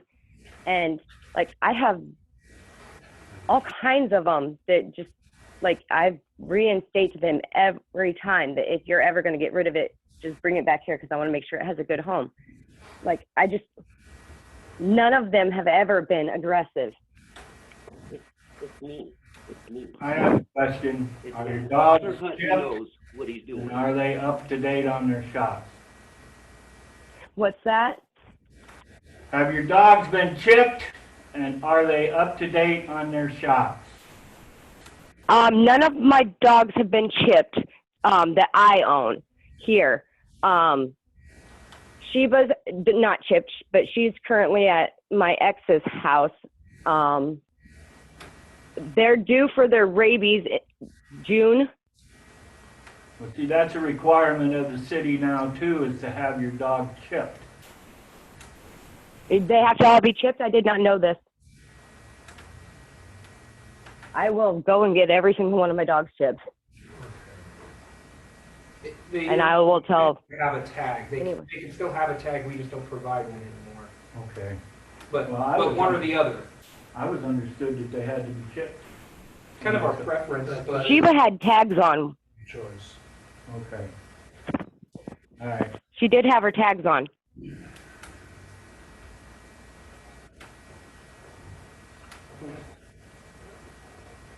Valerie, Josh and Valerie, we do understand how your pet is part of your family.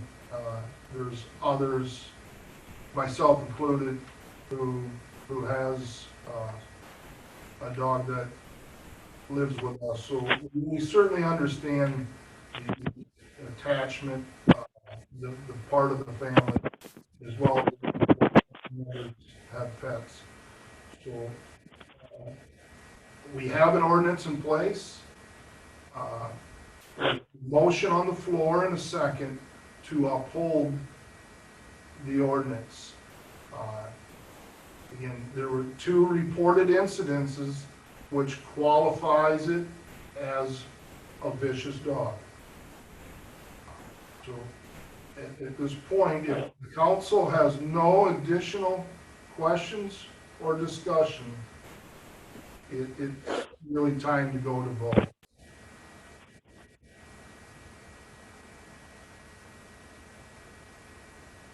Beth, will you conduct the roll call? Yep.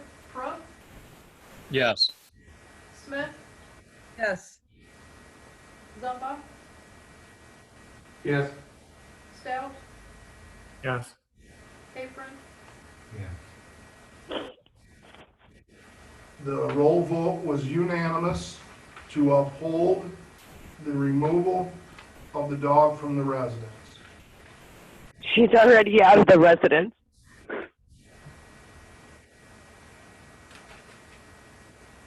Like I said, I took her to my ex's house, so at least she can be around my kids. Just believe us when I say this wasn't a fun thing to do.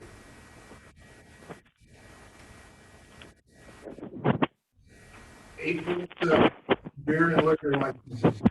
A, renewal of Class E liquor license, Class B beer permit, Class B native wine permit with Sunday sales privileges, Casey's Store number 2908. Move to approve. Second. Motion by Rich, second by Galen to approve. Capron, Yes. Stout, Yes. Smith, Yes. Crump, Yes. Zumba, Yes. Motion to approve carried unanimously. 8.8, review and approval of current bills.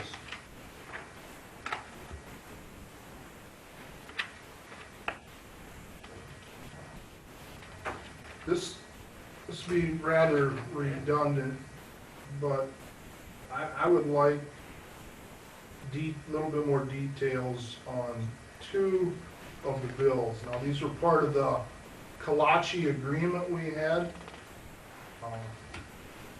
So the goods or services that were provided would really never have came before us. So I'm curious as to what the Iowa Prison Industries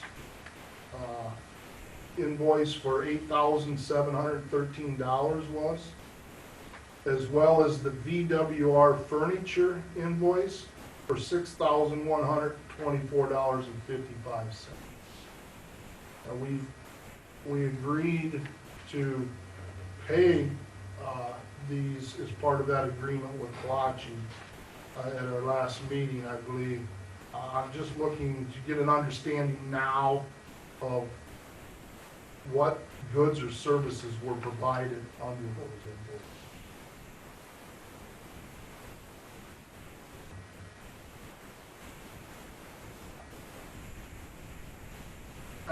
Rebecca, is Jim Henson on the call? He was, but I don't see him on here any longer. Okay, off the top of my head, I don't know specifically what those items were for. My only educated guess on the prison industries was, and this may not be the full bill, but I think part of that included the desk in the office there. There may be other items as well, but I believe that was ordered under the contract through Prison Industries. I don't know at all what the VWR Furniture is.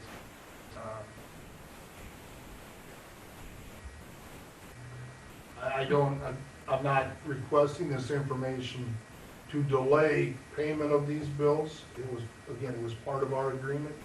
I would just like to have an understanding of what they were for. Could we give Jim a call and ask him to hop back on the meeting here? I can try.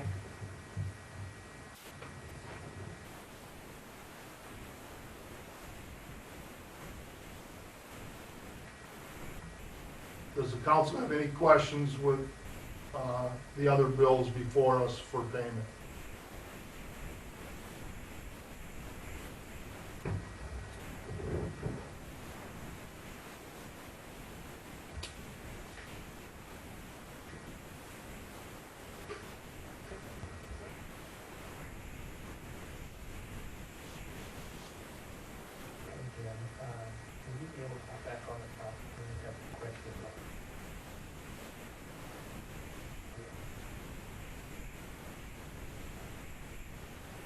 Questions regarding the water treatment plant, Iowa Prison Industries and the VWR Furniture.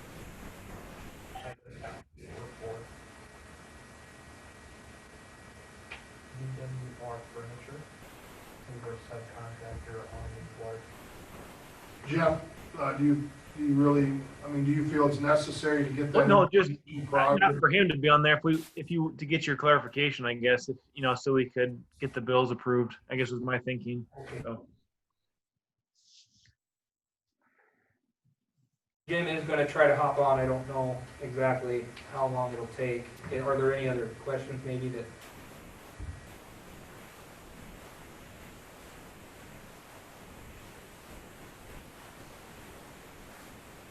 I'm all right with getting my information, in the days to come. Okay. I thought that's what you were getting at. I mean, I guess if the council's good with going ahead and just getting the information after the fact, just throwing out an idea, I guess. Sure. Well, we've already agreed to pay these for the water treatment plant, so we might as well go ahead and pay them. And then if you want more detail, we can get it. But we've already agreed to pay them. Yeah, I agree with you, Rich. That was what I was thinking as well. And who knows if we'll actually ever get a full breakdown, because all those bills went to Kalachi and we just got a total. Yes, correct. Is there a motion to pay the bills? I'll make the motion to pay the bills. Second. Motion by Rich, second by Jeff to pay the bills as submitted.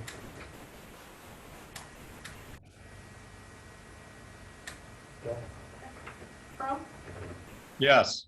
Smith, Yes. Zumba, Yes. Stout, Yes. Capron, Yes. Motion to pay carried unanimously. 9.0, City Administrator's Report.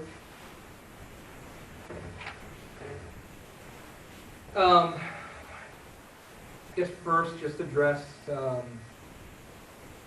of relations to COVID-19. Overall, I think Jones County has fared well so far. We still don't know. At any time, there might be a spike in this community, in Anamosa or the county overall, but right now we fared fairly well.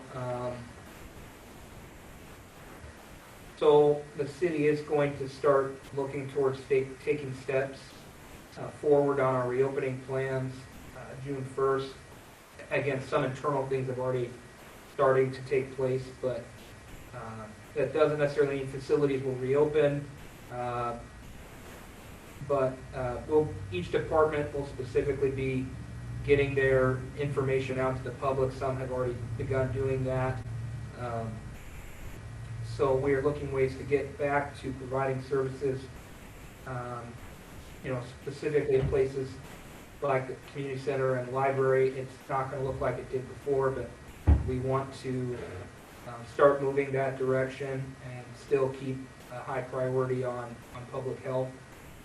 City Hall specifically, I think we're looking at allowing appointments to be set up so the door may remain locked, but again, we can start having a flow there. We just want to be able to moderate that so we don't get a crowd in our limited public space there. And as things progress, we'll keep ratcheting it up as much as public health allows. We continue to work on the Old Dubuque Road project. The mayor may have more to say on that item, but I think it's very clearly a priority for the elected officials and staff to get this project complete. It addresses both, safety and economic issues in the community, and we hope to get more specifics out to the public, in the near future, I think. So those are the main issues. We will continue to work on the city's website, hoping to get that launched to the public in June, but depending on my schedule, what things pop up, it may be July. We're certainly looking for this summer to get that launched. It'll be much better than what is existing in terms of the features and usability for the public. I think that's all that I've got, but I'm open to questions. What delays are you experiencing to launch the new website? Because this is So the delays are all ongoing for quite a long period of time. The delays at this point are internal. We have a lot of work to get new content on the website that didn't match the existing website or was outdated on the existing website. There's been a lot of different steps before that. I think the biggest hang-up was in our content migration, which took a long time. There were both responsibilities on my part and the part of our consultant or contractor in terms of getting information back and forth. Again, we're pretty much past the point of much work from the consultant. It's pretty much telling them we're ready to go live, and they'll have a few things to do, but it shouldn't take much. on their part. Right now, the majority of the work is us getting the website where it needs to be. So again, there's a lot of new pages or features that we didn't previously have. Those things need to be fully fleshed out by us because we know what content needs to be there. And other things that may just need to be amended from what was there before. The consultants, they migrated the existing content, but if it's outdated, they don't know how to update that because they're not, you know, part of this community. They don't know those things. So that's just going to take staff time. That's primarily on myself, although some department heads are more involved than others. I know the library kind of has somewhat of a separate page, and their staff has been working on that diligently. I just haven't been able to get my full attention on that yet. So working on other projects, prioritizing them. I want to try to make that more of a priority and get that done. That would be my suggestion. Let's make that a higher priority because it is a vital link from the city to the public. Well, is there more of that you can delegate to somebody else and take a little bit of load off of you and delegate some of that? We've discussed that, and we may try to do some of that, especially with some of the departments that I'll say are less tech savvy, so that I'm not having to work on their pages as well. I'm looking at that as a possibility.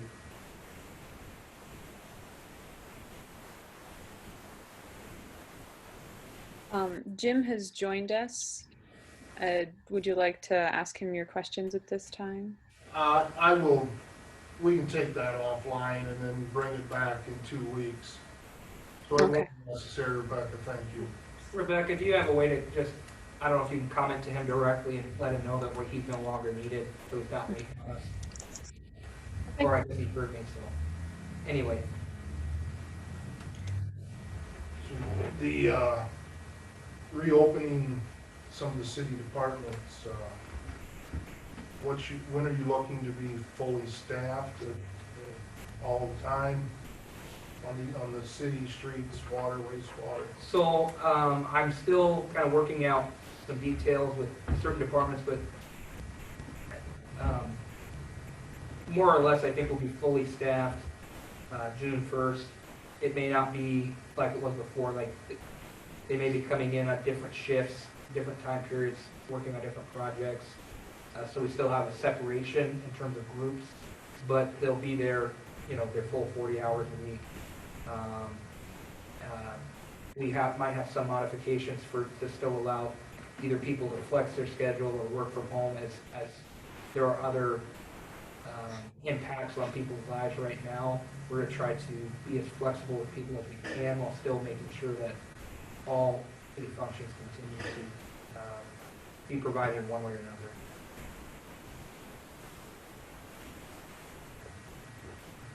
You'll be providing a report to the council then, if we're not fully staffed from an opening time to a closing time that was equal to prior to this outbreak?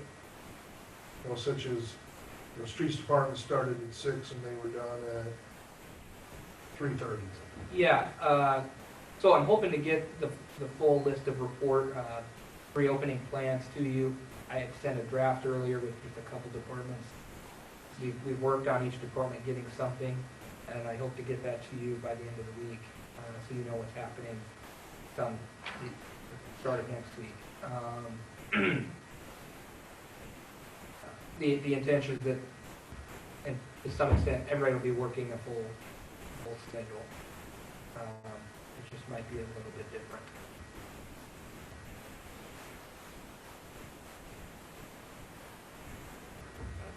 Council, any questions for Jacob?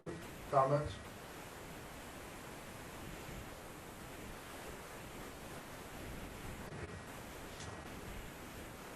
.0 Mayor and Council report. 10.1 Mayor's report. I don't have anything additional to add to the Old Dubuque Road, Highway 151 discussion. Jacob summed it up very well. We'll just reiterate that when more information becomes available, somewhat more solidified, not so fluid, that the public will be brought up to speed on that committee's decision or direction that they are choosing to go in.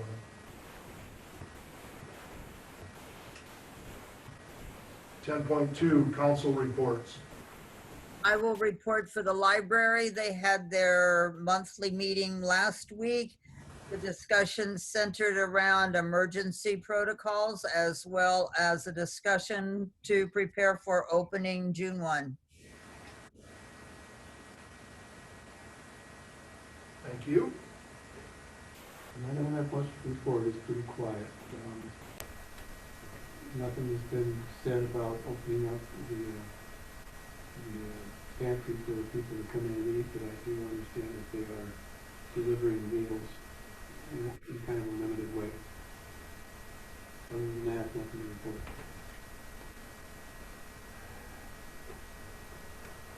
There's no other council reports. 11.0, public with business with the council on items not on the agenda.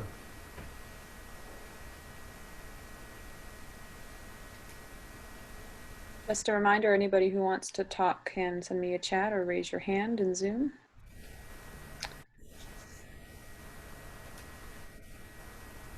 And I don't see anything cropping up. Oh, Jim has just raised his hand. Jim Henson, I guess. Let's see. Jim? I'm trying to unmute him. It's not. Oops, sorry. There we go. How's that? Yep, you're good. Just got brought back on by Jacob, and I was curious about the bill since it's not on the agenda. Can you speak to me about what the problem is?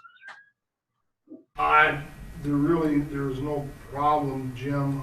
I was just looking for some detailed information into the invoices for Iowa Prison Industries and the VWR Furniture as they were part of the Kalachi agreement. We've approved to pay those.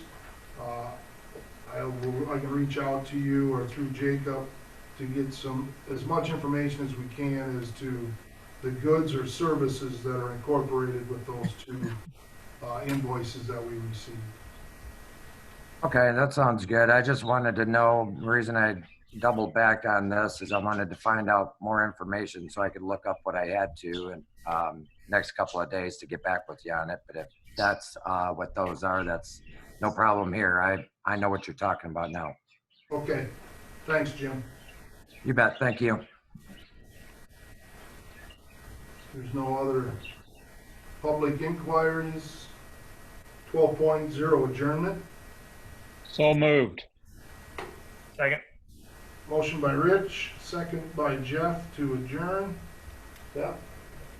Crump, Yes. Smith, Yes. Sobach, Yes. Stout, Yes. Capron. Yes.